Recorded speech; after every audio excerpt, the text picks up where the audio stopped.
Madame Najma Lagouri, merci infiniment de vouloir accorder cet entretien à la radio francophone iranienne. Vous êtes spécialiste du monde arabe.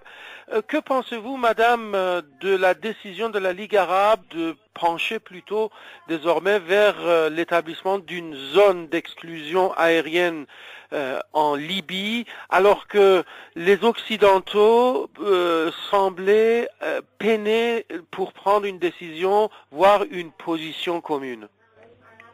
Je pense que la décision de la Ligue arabe, d'un point de vue politique, était quand même inattendue parce que pour une fois, pour les Arabes, pour une fois qu'ils prennent une décision plus ou moins importante vis-à-vis d'un pays, la demande a été faite aussi d'une manière ou d'une autre par les Libyens, ce qu'on demande une no-fly zone, c'est ce qu'on appelle l'exclusion aérienne.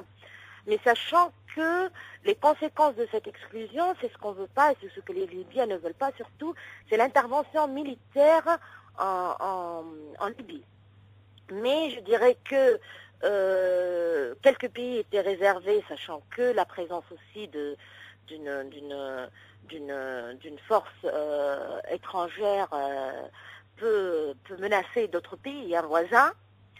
Mais la Ligue arabe n'avait pas trop le choix parce que il fallait réagir devant ce que Kadhafi est en train de faire comme massacre et crime en Libye. Est-ce que cette réaction ne vient pas un peu de manière tardive, puisque désormais ce sont les forces loyales à Mouammar Kadhafi qui gagnent du terrain cette fois-ci?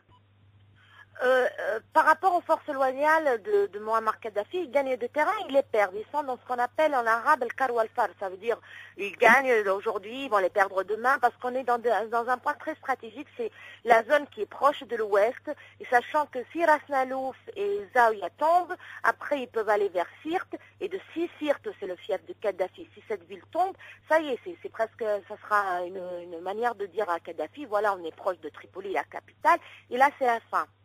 Bien sûr, il faut savoir que cette décision, politiquement parlant, ça peut aider, mais après, sur le terrain, on ne sait jamais ce qui peut arriver à la Libye. Maintenant, il faut penser à l'après-Kadhafi, parce que personne ne parle de l'après-Kadhafi. Supposons qu'il y a eu cette exclusion aérienne, mais est-ce que ça va juste être une exclusion aérienne ou il y aura aussi une intervention militaire sur terre en Libye? Et là, c'est très grave. Là, sachant ce qui se passe dans notre pays, les Libyens, en tant que peuple, je parle, ne veulent surtout pas se retrouver avec une force étrangère dans leur pays. Craignent-ils les Libyens d'une irakisation, entre guillemets, d'une intervention militaire étrangère notamment? Oui, même si les conditions et la situation est différente, parce qu'en Libye, ça reste toujours un pays, c'est un pays plus ou moins 100% musulman, et puis il n'y a pas des sectes. Je veux dire, il n'y a pas ce problème sectaire, et même les tribus, Kadhafi s'attendait à ce qu'il y ait un conflit tribal, et ce qui n'est pas arrivé en Libye, ce qui est très bien quand même, ils ont tenu à leur unité, parce qu'ils savent qu'ils rentrent dans le conflit tribal, c'est la chute de cette lutte contre Kadhafi, mais sachant que la présence étrangère en Libye, ils ne la craignent pas seulement, mais ils la refusent. Ils la refusent, et l'Irak est l'exemple, bien sûr. L'Irak est l'exemple pour tous les pays arabes, c'est traumatisme, parce que sachant que les Américains ont dit au début qu'ils n'allaient rester que 6 mois en Irak, et ça fait des années maintenant, alors on ne sait pas comment ça se passe par rapport à leur point de vue. Toujours en Libye, Madame Lagouri, est-ce que vous pensez que réellement cet établissement ou cette décision d'établir une zone d'exclusion aérienne pourrait vraiment aider les insurgés à contenir les attaques de M. Kadhafi? Moi, je dirais que ce qui peut vraiment aider les insurgés, c'est l'armement de l'armée nationale, ce qu'on appelle maintenant. Au début, ça s'appelait le conseil militaire, mais maintenant on l'appelle l'armée nationale des insurgés, des révoltés en Libye.